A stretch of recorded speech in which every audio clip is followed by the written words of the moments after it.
wild is unpredictable. Beautiful one moment, deadly the next. Predators, prey, and even the weather can turn a calm outing into a fight for survival. Out here, instincts matter, and hesitation can cost everything. One wrong step, a sudden charge, or a shift in the wind can flip control in an instant. In this video, you'll see real-life encounters where nature strikes back without warning. From midnight grizzly encounters to moose, boar, and elk fighting back, these are stories where survival was never guaranteed. In early September 2018, the vast wilderness of Alaska's interior stretched endlessly under the crisp autumn sky. Jack Thornfield, a seasoned hunter from Montana, had traveled deep into the remote backcountry, approximately 40 miles southwest of Fairbanks. The region was known for its pristine salmon runs and dense populations of grizzly bears that congregated along the waterways during the late summer months. This particular area had been a traditional hunting ground for generations of Alaskan natives, where the Tanana River's tributaries carved through valleys thick with spruce and birch forests. Jack had been planning this expedition for over 2 years, obtaining the necessary permits and carefully studying the terrain through topographical maps and satellite imagery. The 45-year-old contractor had hunted black bears in the lower 48 states, but had never attempted to take down an Alaskan grizzly. His research indicated that this specific creek system held some of the largest brown bears in North America, with boars often exceeding 800 pounds during the pre-hibernation feeding season. Armed with his trusted .300 Winchester Magnum rifle and 180-grain premium hunting ammunition, Jack had established a small camp roughly half a mile from the salmon spawning grounds. He had been observing bear activity for 3 days, noting their feeding patterns and preferred routes through the dense undergrowth. The bears typically arrived at the creek during the early morning hours and late evening, gorging themselves on the abundant salmon before retreating to daybeds in the surrounding forest. On the 4th morning, Jack positioned himself downwind from a natural bottleneck where the creek narrowed between 2 large boulders. The morning air was crisp and still, with temperatures hovering around 35 degrees Fahrenheit. Frost covered the surrounding vegetation, and Jack's breath formed small clouds in the cold air as he settled into his concealed position behind a fallen log. At approximately 7:30 in the morning, a massive grizzly emerged from the tree line. The bear was enormous, easily weighing over 700 pounds, with a distinctive silver-tipped coat and a pronounced shoulder hump that indicated its maturity. Jack estimated the animal to be at least 12 years old based on its size and the scars visible across its muzzle and neck. The grizzly moved with surprising grace for such a large animal, wading into the shallow water and beginning to fish with practiced efficiency. Jack steadied his rifle, using the fallen log as a natural rest. The distance to the bear measured approximately 70 yards, well within the effective range of his weapon. He controlled his breathing, waiting for the perfect broadside shot that would ensure a quick, clean kill. The crosshairs settled behind the bear's front shoulder, positioning for a heart-lung shot that would drop the animal immediately. The first shot echoed through the valley like thunder. Jack watched through his scope as the 180-grain bullet struck the grizzly in the shoulder area, causing the massive animal to spin and roar in pain and confusion. However, instead of dropping as expected, the bear began to move erratically, stumbling but remaining upright. Jack quickly worked the bolt action and fired a second shot, this one striking the bear in the ribs. The grizzly's reaction was not what Jack had anticipated. Rather than falling or showing signs of mortal wounding, the animal seemed to grow more agitated and dangerous. Jack fired a third shot, then a fourth, each bullet finding its mark in the bear's vital areas. The fifth and sixth shots followed in rapid succession, with Jack becoming increasingly concerned about the bear's apparent resilience to his well-placed ammunition. The seventh and final shot from his rifle struck the grizzly in the upper chest area. This time, the bear stumbled more dramatically, blood visible on its coat, but still maintained its footing. To Jack's amazement and growing alarm, the wounded animal turned and fled into the dense forest, crashing through the undergrowth with surprising speed despite its injuries. Jack remained in position for several minutes, his heart pounding and hands trembling slightly from adrenaline.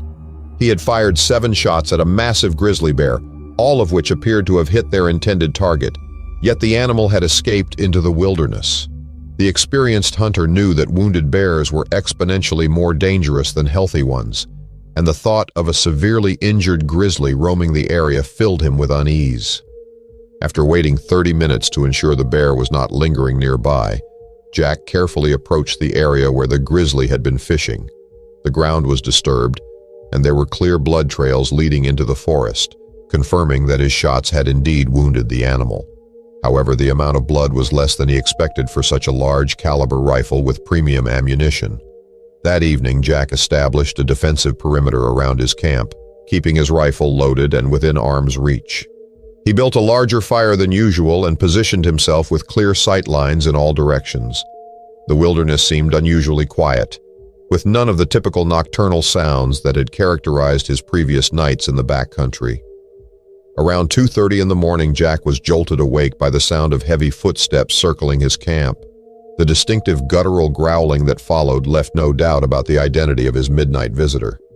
The wounded grizzly had returned, and its behavior suggested an animal driven by pain and rage rather than natural caution. The massive bear emerged from the darkness at the edge of the firelight, its eyes reflecting the orange flames. Blood matted its fur, and its movements were stiff but determined. Jack grabbed his rifle, but the bear's charge came faster than he anticipated. The grizzly's massive claws slashed through his sleeping bag and tent fabric, catching his left arm and shoulder and tearing through his heavy jacket and the flesh beneath. Pain shot through Jack's body as he struggled to bring his rifle to bear. Through sheer determination and years of hunting experience, he managed to steady the weapon despite his wounds and fire one final decisive shot through the torn canvas of his tent. The bullet struck the bear at close range, finally stopping its attack. Bloodied and shaken, Jack spent the remainder of the night tending to his wounds and keeping vigil over the fallen grizzly. The experience had taught him a profound lesson about the incredible resilience and determination of Alaska's apex predator. In January 2015, the ancient oak forests of southwestern France experienced one of their most chaotic hunting expeditions in decades. The region, located near the town of Périgueux in the Dordogne department, had been a traditional hunting ground for wild boar since medieval times. The dense woodlands, consisting primarily of centuries-old oak trees interspersed with thick undergrowth of brambles and ferns, provided perfect habitat for large populations of sangliers, as the French called their wild boars. The area's hunting tradition dated back over 400 years, with local nobles originally establishing the practice of organized battues to control boar populations that threatened agricultural crops. The terrain was particularly challenging, with steep ravines carved by ancient streams and thick patches of thorny vegetation that could conceal entire sounders of boars. Local hunters had passed down techniques through generations, understanding the intricate network of game trails that crisscrossed the forest floor. Over 30 experienced hunters had assembled for this particular battue, representing several local hunting clubs from the surrounding villages. The organizers had spent weeks planning the event, studying recent boar sign and establishing strategic positions along known escape routes. Weather conditions seemed ideal, with overcast skies and temperatures hovering around 40 degrees Fahrenheit, perfect for maintaining scent trails and keeping the boars active during daylight hours. The hunting party consisted of two distinct groups, the beaters and the shooters. 22 beaters, accompanied by a pack of specially trained hunting dogs, would enter the forest from the eastern boundary and systematically drive any wildlife toward a predetermined firing line. The remaining hunters positioned themselves along a ridge that formed a natural funnel, creating what they believed would be an impenetrable barrier for any fleeing game. At precisely 9 o'clock in the morning, the battue commenced with the traditional sound of beating drums echoing through the forest canopy. The beaters advanced through the dense undergrowth in a coordinated line, their voices and the excited barking of the dogs creating a wall of sound designed to panic the boars into flight. The hunting dogs, primarily French breeds including Griffon Nivernais and Grand Bleu de Gascogne, were specifically trained for this type of drive hunting and knew instinctively how to pressure game without attacking prematurely. Initially, the operation proceeded exactly as planned. The distinctive grunting and squealing of disturbed boars could be heard moving through the forest ahead of the advancing beaters. Several smaller groups of boars broke cover and were successfully driven toward the waiting shooters, with the hunters managing to harvest 2 mature animals in the first hour of the drive. However, the situation began to deteriorate rapidly when the beaters encountered a massive sounder of boars that had been bedded down in a particularly dense thicket near the center of the hunting area. Instead of the expected 6 to 8 animals, they had stumbled upon a group of 15 boars, including several large mature sows with their offspring, and at least 2 aggressive boars weighing over 200 pounds each. The disturbed sounder reacted with characteristic wildness, but rather than following the intended escape route toward the positioned shooters, the panicked animals broke through the side of the drive line. The boars crashed through the forest at tremendous speed, their powerful bodies easily smashing through undergrowth that would stop most other wildlife. The hunting dogs, overwhelmed by the sudden explosion of game, became scattered and confused, their disciplined formation dissolving into chaos. The fleeing boars struck the hunter line at its weakest point, where the terrain created a slight gap in coverage. The first hunter to encounter the charging sounder was Marcel Dubois, a veteran hunter from the local village who had participated in battues for over 20 years. The leading boar, a massive sow protecting her young, struck Marcel with sufficient force to knock him completely off his feet, sending his rifle flying into the undergrowth. In the confusion that followed, another hunter named Henri Moreau fired instinctively at what he perceived to be a clear target. However, the dense forest and poor visibility caused his shot to strike a large oak tree mere feet from his companion, Pierre Blanchard. The bullet fragmented against the hardwood, sending wooden splinters in all directions and creating additional panic among the hunters. The chaos escalated as the hunting dogs, no longer under control, began pursuing individual boars in all directions. The carefully orchestrated battue had devolved into a confused melee, with hunters shouting warnings to each other while trying to maintain safe shooting lanes. The sound of crashing undergrowth, barking dogs, and shouted commands created a cacophony that seemed to amplify the disorder.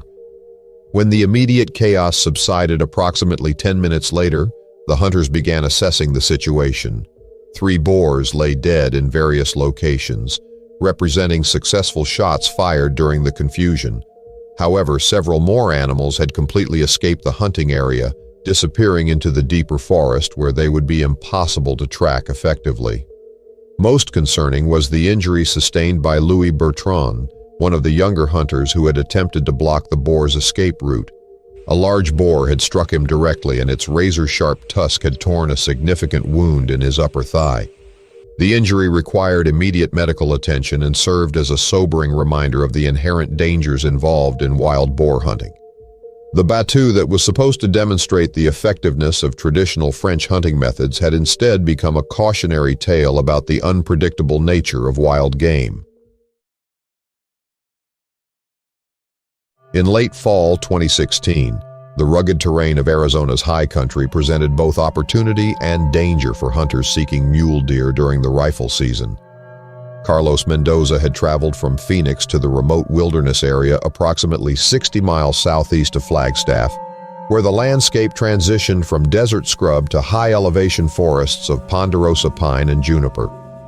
The region was known for producing trophy-class mule deer, with mature bucks often exceeding 200 pounds and sporting impressive antler spreads. The hunting area encompassed nearly 12,000 acres of pristine wilderness, characterized by steep canyon walls, rocky outcroppings, and dense stands of vegetation that provided excellent cover for both predator and prey. Carlos had been hunting this area for 5 consecutive years, gradually learning the intricate network of game trails and water sources that attracted mule deer during their pre-winter feeding period. The 38-year-old mechanical engineer had developed considerable expertise in reading deer sign and understanding their behavioral patterns in this challenging terrain. His weapon of choice was a Remington Model 700 chambered in .270 Winchester, equipped with a high-quality variable scope that allowed for precise shots at extended ranges. The elevation in this hunting area ranged from approximately 6,000 to nearly 8,000 feet above sea level, creating diverse habitat zones that supported various wildlife species. Temperature fluctuations were dramatic, with daytime highs reaching into the 60s while nighttime lows often dropped below freezing. These conditions concentrated deer activity during the early morning and late evening hours, when temperatures were most comfortable for movement. On his third day in the field, Carlos had identified a heavily used deer trail that connected a reliable water source with a north-facing slope where the animals frequently bedded during daylight hours. The trail wound through a narrow corridor flanked by juniper trees and thick manzanita bushes, creating natural pinch points where an experienced hunter could position himself for optimal shot opportunities. Late in the afternoon, with approximately 90 minutes of shooting light remaining, Carlos settled into a concealed position overlooking the game trail. The wind was favorable, blowing consistently from the southwest, which would carry his scent away from the anticipated direction of deer movement.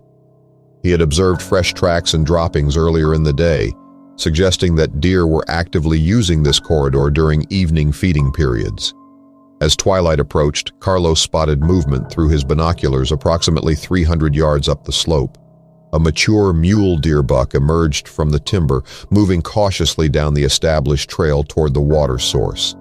The animal was impressive, sporting a wide 4-point rack that would easily qualify as a trophy specimen. Carlos estimated the deer's weight at over 180 pounds based on its robust build and confident gait.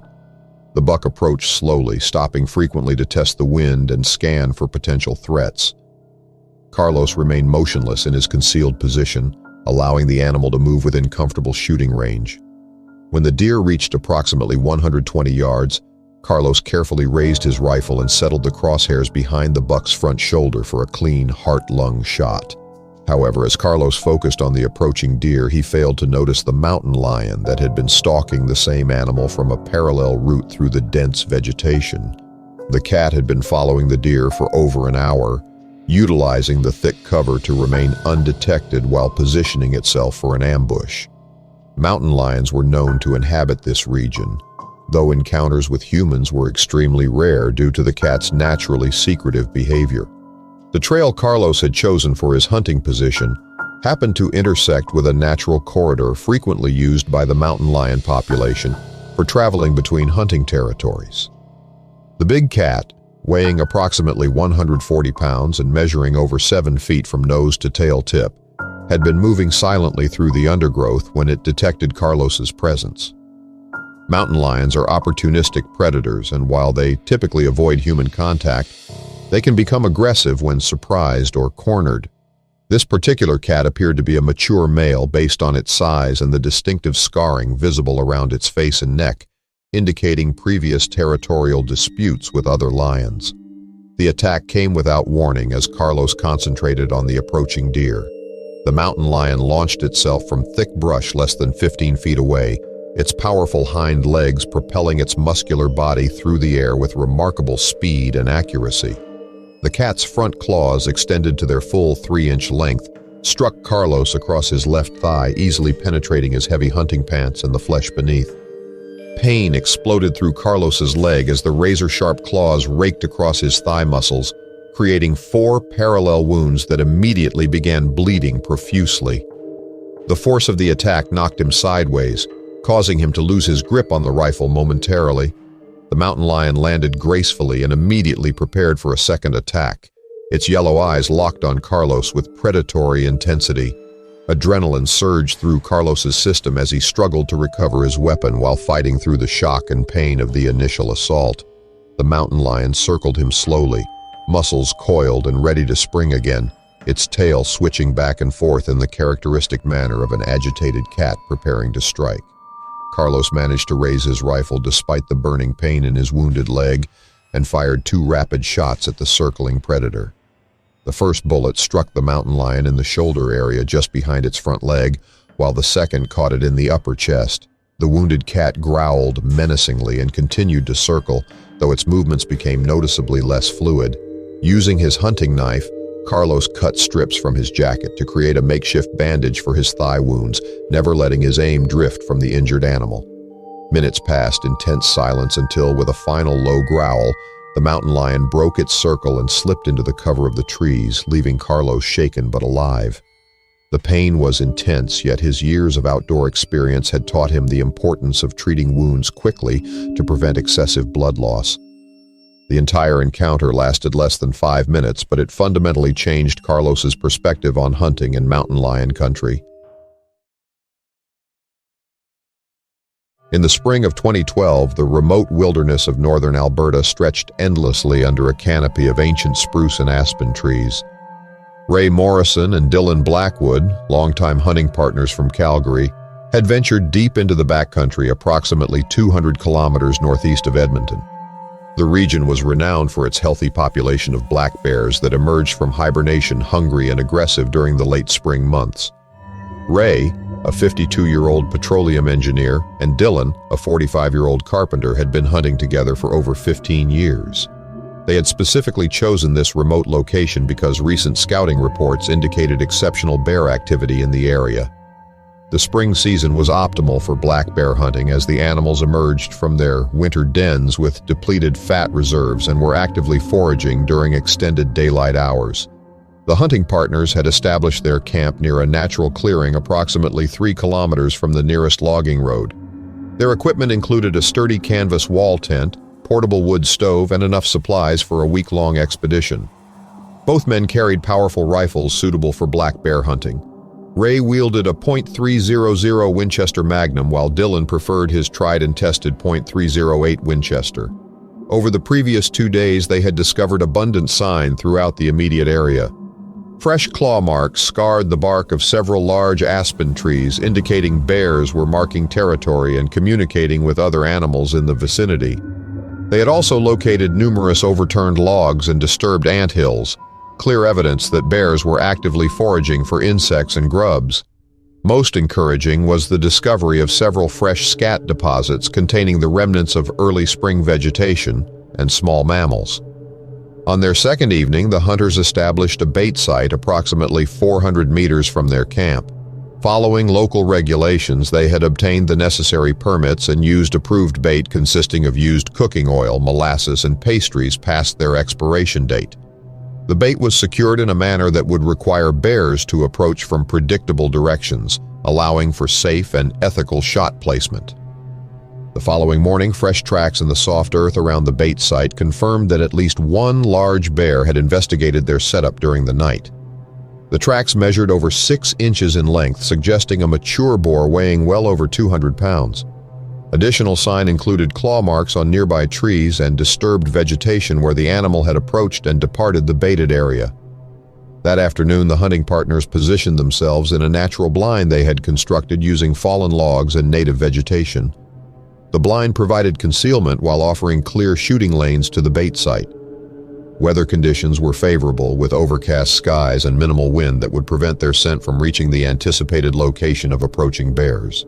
At approximately 6 o'clock in the evening, their patience was rewarded when a massive black bear emerged from the dense timber surrounding the bait site.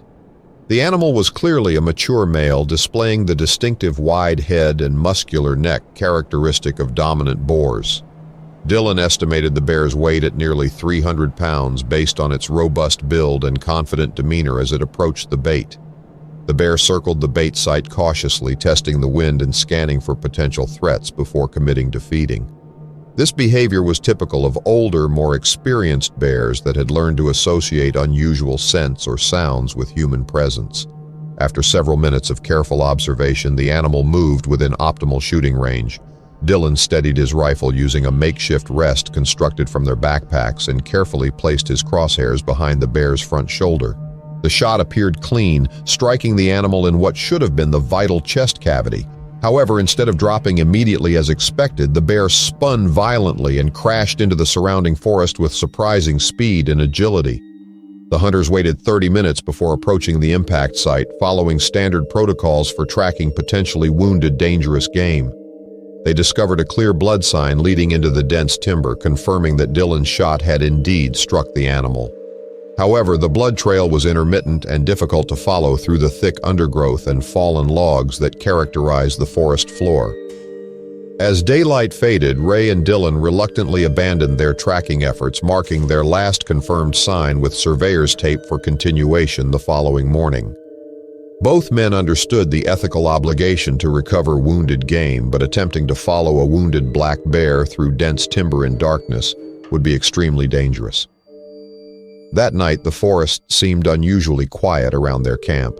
The typical sounds of nocturnal wildlife, calling owls, chattering squirrels, and rustling small mammals, were notably absent. This silence created an atmosphere of tension that both hunters found unsettling, though neither voiced their concerns to the other. Around 2 o'clock in the morning, Ray stepped outside the tent to check their food storage and ensure that all scented items remained properly secured.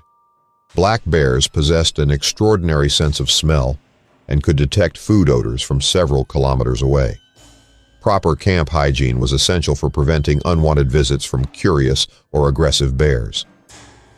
Ray never returned to the tent. Dylan was awakened by a single, terrified scream, followed immediately by the distinctive growling and huffing sounds of an agitated black bear.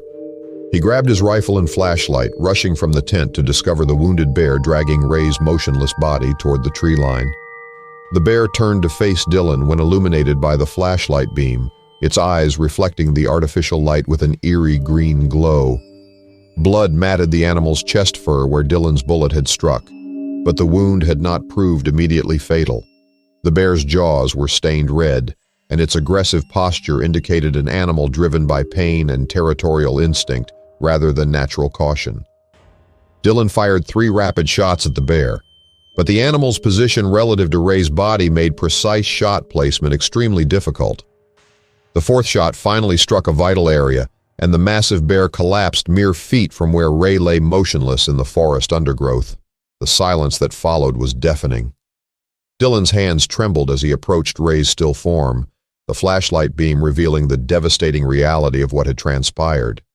His longtime hunting partner was gone, his neck broken by the bear's powerful jaws, his body bearing the terrible marks of the attack. Dylan knelt beside Ray's body, his rifle clutched across his lap, and wept openly for the first time since childhood. The weight of responsibility crushed down on him. It had been his shot that wounded the bear, his decision to track it the next morning, his choice to establish camp so close to active bear habitat. Every decision that had led to this moment replayed endlessly in his mind. He stayed there through the remainder of the night, keeping vigil over both Ray's body and the dead bear, his rifle ready despite knowing the immediate threat was over. The forest around him remained eerily silent, as if nature itself was mourning the tragic turn of events. Dawn seemed to take forever to arrive, each minute stretching into eternity. When morning finally broke, Dylan activated his emergency beacon and waited for the helicopter rescue that would carry Ray's body back to civilization. The official investigation would later conclude that the bear had been mortally wounded by the initial shot but had survived long enough to attack when Ray encountered it near their camp. The report would cite it as a tragic hunting accident, but Dylan knew the truth was more complex. He never hunted bears again. The rifle that had taken countless game animals over the years was locked away in his gun safe, never to be fired in anger again. Some lessons Dylan learned came at too high a price. Ray's widow received the life insurance payout and his hunting equipment, but nothing could fill the void left by his absence. The wilderness had claimed one of its own, and Dylan would carry that burden for the rest of his days. In September 2013, Alaska's vast interior wilderness stretched across millions of acres of pristine tundra and boreal forest. Tyler Kowalski, a 34-year-old commercial fisherman from Anchorage, had joined his uncle, veteran guide Marcus Kowalski, for what they hoped would be the moose hunting trip of a lifetime. Their destination was a remote area 150 miles northwest of Fairbanks, accessible only by small aircraft.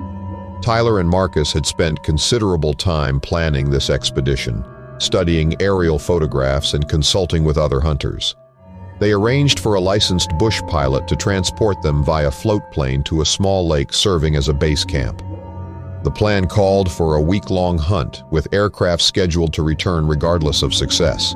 The timing was optimal, coinciding with peak rutting activity when mature bull moose became increasingly active and vocal. September weather in interior Alaska was notoriously unpredictable, with dramatic temperature fluctuations and sudden weather systems. Their equipment was carefully selected for harsh conditions and remote locations. Tyler carried a .338 Winchester Magnum, while Marcus preferred his custom .375 H&H Magnum. Additional gear included cold weather clothing, emergency shelter materials, GPS devices, and 10 days of food for a safety margin. On their third day, Tyler and Marcus worked approximately 4 miles from base camp. following interconnected marshes where fresh moose sign indicated heavy activity. They discovered numerous tracks in soft mud, freshly browsed willow branches, and several wallows where bulls had been rolling during rutting season. The afternoon hunt began under overcast skies with temperatures in the low 40s, ideal for moose movement. The animals preferred cooler weather and were most active during twilight hours when thermal currents were minimal. As evening approached, they positioned themselves along a large marsh edge, offering excellent visibility across several hundred yards. Their location provided concealment while allowing clear shooting lanes in multiple directions. Both men had extensive experience calling moose and carried quality calls designed to imitate cow vocalizations and aggressive bull grunting. At 7 o'clock, their calling efforts were rewarded when a massive bull moose emerged from thick timber across the marsh. Even at nearly 300 yards, the animal's impressive size was apparent. Tyler estimated the antler spread at close to 60 inches, with numerous points indicating a mature bull in its prime. The moose moved deliberately across marshy ground, occasionally stopping to rake antlers against small trees and emit distinctive grunting calls. The animal's behavior suggested it was actively seeking other moose and might respond favorably to additional calling. Tyler ranged the distance and determined the bull was approximately 180 yards away, well within his rifle's effective range. Wind conditions were minimal, and the animal presented a perfect broadside shot opportunity as it paused to investigate willow bushes. The shot was clean and precise, striking the massive bull just behind the front shoulder in the vital chest cavity. The moose stumbled forward several steps before collapsing into shallow water at the marsh's edge. Tyler and Marcus waited several minutes before approaching, following safety protocols for confirming the dangerous game was incapacitated. However, their celebration was short-lived when they discovered the bull had fallen in the deepest part of the marsh, with much of its body submerged in nearly 3 feet of cold, muddy water. The animal's massive size, which they estimated at over 1,400 pounds, would make field dressing and meat recovery extremely challenging. Working in waist-deep water that quickly soaked through waterproof clothing, Tyler and Marcus began the arduous process of field dressing and quartering the massive moose. The cold water numbed their hands and made precise knife work difficult, while unstable footing created constant challenges for maintaining balance with sharp tools. As they worked, thick fog began rolling across the landscape, reducing visibility to less than 10 yards. The GPS unit that had functioned perfectly began displaying error messages, apparently affected by atmospheric conditions at the worst possible moment. With darkness approaching and their location obscured by impenetrable fog, Tyler and Marcus realized returning to base camp would be impossible until conditions improved. They managed to build a small fire using dry spruce branches and birch bark, though finding adequate fuel in the marshy environment proved challenging. Temperature began dropping rapidly as night fell, with wet clothing and lack of adequate shelter creating potentially life-threatening hypothermia conditions. Throughout the brutal night, Tyler and Marcus fought against hypothermia, taking turns feeding the dying fire with scarce dry wood. Their wet clothes froze solid, and by dawn both men showed signs of severe cold exposure. The fog finally lifted at sunrise, revealing their GPS had malfunctioned, leaving them a quarter mile from their intended position. The trek back to base camp took 4 grueling hours. They salvaged only 200 pounds of meat from the massive moose, leaving the rest for scavengers. Tyler never forgot the lesson learned in that frozen marsh, that in Alaska's wilderness, triumph and disaster were separated by the thinnest margins. The mounted antlers in his den served as a reminder not just of hunting success, but of nature's unforgiving power and the importance of respecting the wild. In late September 2017, Colorado's high country wilderness provided the backdrop for one of the most harrowing elk hunting experiences that brothers Ethan and Mark Richardson would ever endure. This particular wilderness area had been designated as a primitive hunting zone, meaning no motorized vehicles were permitted and all access required hiking or horseback travel over challenging mountain trails. The Richardson brothers had been planning this expedition for over 2 years, obtaining preference points through Colorado's lottery system and studying topographical maps to identify optimal hunting locations. Ethan, a 41-year-old electrical contractor, and Mark, a 38-year-old high school teacher, had been bow hunting together since their teenage years, but had never attempted to harvest elk in such demanding terrain. The elevation and associated weather conditions created unique challenges for archery hunters. Temperatures fluctuated dramatically between day and night, with morning lows often dropping below freezing while afternoon highs could reach into the 60s. The thin air at high altitude affected both human endurance and arrow trajectory, requiring careful consideration of ballistic performance at extended ranges.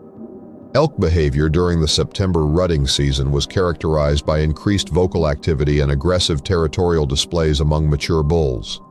The animals produced distinctive bugling calls that could be heard for miles across the mountain valleys, allowing experienced hunters to locate and track herds from considerable distances. However, the same rutting instincts that made bulls more vocal also made them unpredictable and potentially dangerous when approached too closely. The brothers had established a base camp at approximately 9,000 feet elevation, utilizing lightweight backpacking equipment suitable for the extended hiking required to access prime hunting areas. Their bows were high-performance compound models with draw weights exceeding 70 pounds, equipped with razor-sharp broadheads designed specifically for large game hunting. On their fourth day in the field, Ethan and Mark had hiked approximately 6 miles from their camp to investigate a basin where they had heard extensive bugling activity during the previous evening. The area featured a natural amphitheater surrounded by dense timber with several small meadows that provided feeding areas for elk during early morning and late evening hours. Fresh elk sign was abundant throughout the basin, including numerous tracks in soft earth, recently rubbed trees where bulls had polished their antlers, and several wallows where the animals had been rolling in mud to coat themselves with scent. The brothers also discovered multiple beds in the timber, indicating that elk were using this area for both feeding and resting during daylight hours. Weather conditions were ideal for archery hunting, with overcast skies and a steady breeze that would help mask any sounds created by their movement through the forest. The wind direction was favorable, blowing consistently upslope and carrying their scent away from the areas where they anticipated elk activity. Late in the afternoon, with approximately 2 hours of shooting light remaining, the brothers implemented a coordinated calling strategy that had proven successful during previous hunting trips in less challenging terrain. Mark positioned himself 50 yards downhill from Ethan's location, carrying a selection of elk calls, including cow calls and a bugle tube for imitating bull vocalizations. The plan was relatively straightforward. Mark would use cow calls to attract any bulls in the area, while Ethan remained in position with his bow ready to intercept approaching animals. This technique required precise timing and communication between the hunters, as elk could approach from unexpected directions and cover ground with surprising speed. At approximately 5:30 in the evening, their calling efforts received an immediate and dramatic response. A mature bull elk began bugling from the ridge above their position, his vocalizations echoing across the basin with an intensity that suggested a highly aggressive and territorial animal. The bull's calls were deep and resonant, indicating a large, mature animal likely weighing over 800 pounds. Ethan crept forward through the dense timber, staying low and moving slowly to avoid detection. The forest floor was carpeted with fallen needles and small branches that could create noise with each step, requiring extreme caution to maintain the element of surprise. Every few yards, he paused to listen for additional elk vocalizations or sounds of movement through the surrounding vegetation. The bull continued bugling at regular intervals, and his calls appeared to be getting closer to their position. Ethan could hear the distinctive sound of antlers striking trees as the animal raked vegetation in displays of dominance typical of rutting elk. Based on the intensity and frequency of these sounds, he estimated that the bull was now within 100 yards of his concealed position. Through a small opening in the dense fir trees, Ethan caught his first glimpse of the approaching elk. The animal was magnificent, sporting a wide 6x6 antler configuration that would easily qualify as a trophy specimen. The bull's neck was swollen with the muscle mass characteristic of rutting males, and his behavior indicated an animal driven by territorial instincts rather than natural caution. However, instead of moving toward Mark's cow calls as anticipated, the bull began angling downhill in a direction that would take him directly toward Mark's position, rather than providing Ethan with a clear shot opportunity. The elk was moving with purpose and aggression, His head held high and antlers tilted forward in a threatening posture. Ethan realized that the bull had likely detected Mark's presence and was approaching to investigate what he perceived as either a potential mate or a territorial rival.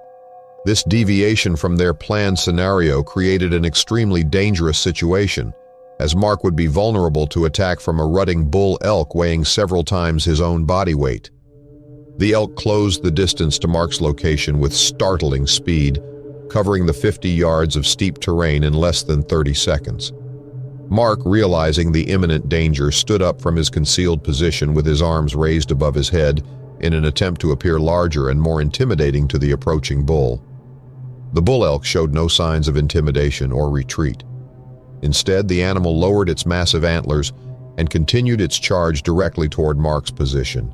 In desperation, Mark drew his bow and released an arrow at extremely close range, but the shot placement was low due to the rushed circumstances and steep downhill angle. The arrow struck the bull in the lower chest area, creating a wound that was painful but not immediately incapacitating. The wounded elk struck Mark with a front hoof, knocking him to the ground and causing significant bruising to his ribs and chin. The bull then crashed through the surrounding timber and disappeared into the dense forest, leaving both brothers shaken by the unexpected encounter. Mark sustained minor injuries from the encounter but required no medical treatment beyond basic first aid. The brothers made no attempt to track the wounded bull, recognizing that pursuing an injured elk through dense timber would be extremely dangerous.